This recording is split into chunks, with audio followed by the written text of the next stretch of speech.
Alright peeps, here we are again. You know me, I can't help myself. I've just left the group, they're over there.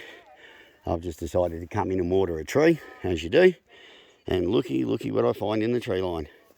Everywhere I go, right, again, they carry on about Brums. We'll scope uphill, I'll bring you back down that side. Alright, yeah, it's tossing around. Yeah, I've said to you before, the soil's nice and dark. The soil's very rich in here. All the grasses, leaf litter, bark, breaking down, things like that. So the pigs are in here looking for their roots, looking for their grubs. And when I say they're looking, I mean they're looking. So here we go. This is all fresh diggings. You know, possibly last night, night before.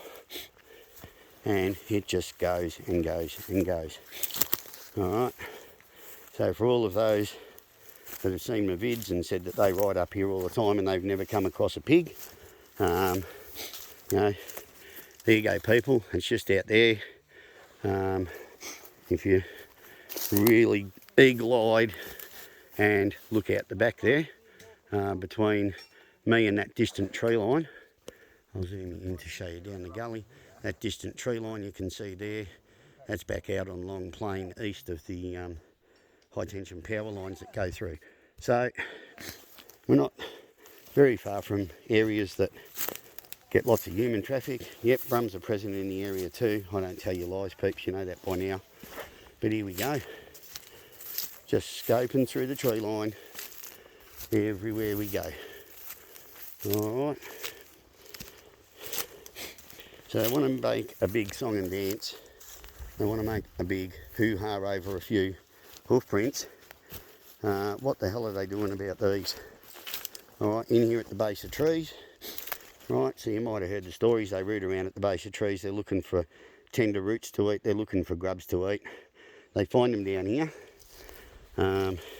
They do most of this with their nose. But then what happens is the tusks get in. Once the tusks get in, the tusks tear up the roots. The tree loses its ability to draw up nutrients because the fine roots that the tusks dig out are the feeder roots that draw up those nutrients. And all of a sudden what happens is your tree dies.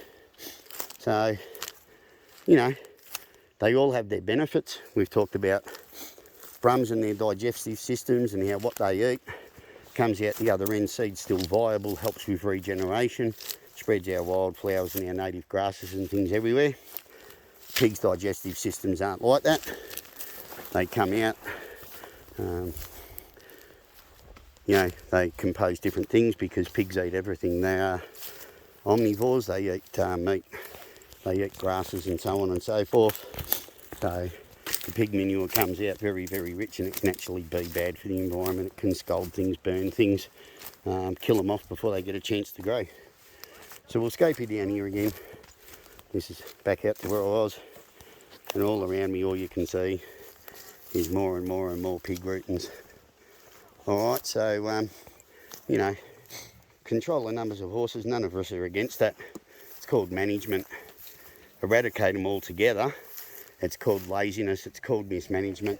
And to all those people who claim to be ecologists, this is sort of living proof that they don't actually study ecosystems and ecology, because if they studied it truthfully, they studied the interaction of all of these critters with the native environment, and they'd be telling you about all the benefits that go with this, as well as telling you about all of the crap and the damage.